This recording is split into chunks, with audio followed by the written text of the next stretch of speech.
This needs to go viral. These are clips of interviews of Shedeur Sanders that they don't want you to see or hear. I encourage you to watch the full video and also go watch the full interviews. Let's take a look. What's me is when people call me Deion Sanders soon. I don't like that. I'm my own man. I'm Shedeur Sanders. And people are going to see that next year. I'm going to be my own person, and I'll make sure that I don't just get credit for what my dad did. I'm going to do it because I want to do it. Well, I'm blessed to have the O-line that I have, to have the weapons around me, the receivers, and to have the defense I have. It's amazing. So I give all that to them. I mean, it's a real important thing. Like, me personally, I'm not a big pat myself on the back type of guy. So, I'm just real happy. Really, our offense, the O-line, the receivers, they were able to, give me the chance to win that award. Personally, I didn't know about many HBCUs when I was going through my recruitment process. So I would say over the 2 years I've been here, 2.5 years I've been here, the spotlight here, everything's here.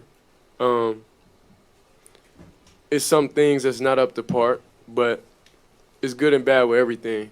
So the people, the fans, everything about the city of Jackson I love. Facts. People say it's a lot of crime in the city, but we haven't ran into it. We got our head on straight. We're going to school. And how have you seen that preparedness play out in the meetings that you've had with the teams here? No, I feel like meetings are just conversation. They get to know you. So that's why I'm thankful for anybody asking me whatever question they want to ask me, because I'm here live in the flesh. You don't have to read headlines. You don't have to see when media people do things for clicks. You're able to see me for myself and ask me whatever. So it's just conversations for me. Why should you be the first quarterback taken in the draft? Because of work ethic, and because I was able to prove time after time after time that I was able to change programs, change franchises. So I'm the most guaranteed person you could take because I have done it. It's like a stock.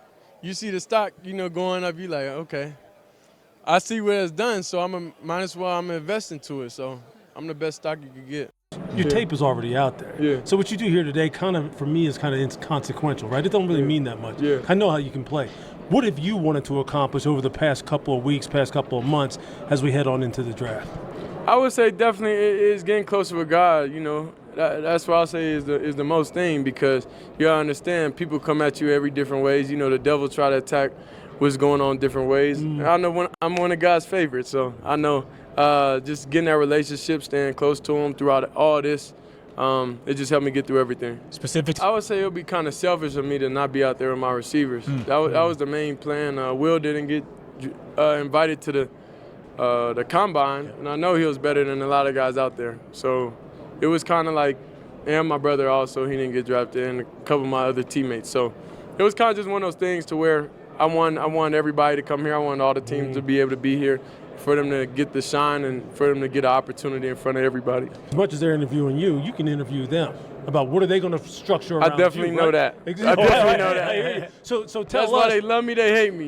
One day they love me, one day they hate me. No It is question. what So it I'll is. tell you what, make them love you here. Tell them what does Shedeur Sanders need? What do you hope to get out of the NFL to help you reach your maximum potential as fast as possible? All I need is opportunity. Simple. Whatever franchise want to change their franchise, and there's no doubt who to go with. I've done it over and over and over, so you'll be a fool not to pick me.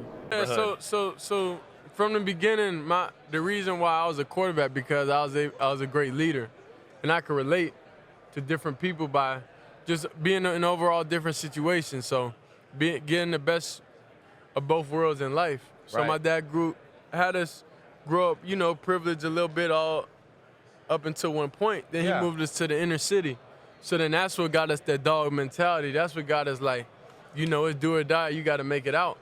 Damn. So that's how. So he threw us right into the fire, So then from then on, that's how we able to be able to talk to different people, be able to relate to all these different type of people, and then from then on, it was just always a leader aspect. That's why I'm able to relate to a lot of the youth and young quarterbacks, is because I didn't grow up being able to throw the football as well as I can now. Yeah. It took years of work.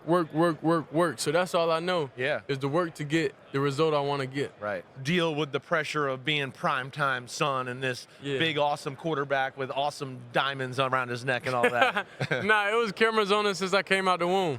Yeah. You know, so cameras don't really phase me. Anything doesn't really phase me. That's why I play my game how I play. You gotta, if you one way, you gotta be the same way all the way across the board. So if internal, you got the D tackle breaking through that line of scrimmage, I ain't gonna flinch. I ain't gonna break. No, you don't flinch. I love that about you, man. So that's why everything in life relates to each other. So it's like you never feel pressure, you never feel anything. One way to model your game after. Who did you watch? Tom Brady. Yeah. Yeah. Yeah. I'm able to see what he has done and mentally, how he was able to beat people with the mind. So it's physically. That's why he was able to play to the year he was able to play. Right. So that's why I inherit those type of abilities, and I see what he's doing. Okay, I add this to the game, and that's why I know I'm not at my best product yet. I'm nowhere near where I need to be and where I want to be and where I desire to be, because it's certain things going into the offseason you have to work on, you have to grow at, you have to be able to indulge in one step at a time. I would say just to be able to just debrief and decompress and everything, it was Mike Vick. He's somebody that I talk to because he knows the ups, the downs, and everything about this game. So I'm able to have a conversation with him, and he's able to give me all the insight and the knowledge that he has, that where he did good, where he went wrong, on how he should have did this. So that's why I'm thankful to have a mentor like him also. What's one thing like in your game you look at to go, I want to be better, right? Like footwork drops. Yeah. That's consistently. Sometimes I know I drift in the pocket. Sometimes I'm a product of kind of what I had to adjust to. I know your pass protection sucked. I'll say it for you. I mean, I ain't gonna lie. I like my old lineman though. I still love my old lineman. I know you for do. Whatever. Yeah. But you know, sometimes we wasn't all on the same page. So it's something that you can't coach. Like, of course I want to take 3 in the hits, but if that's not the situation you're given, then you got to make something happen. Yeah, right. So going into these franchises, if you have a top pick, then obviously it's some problems or some dysfunction going on in the facility or the team or anything like that. Of course.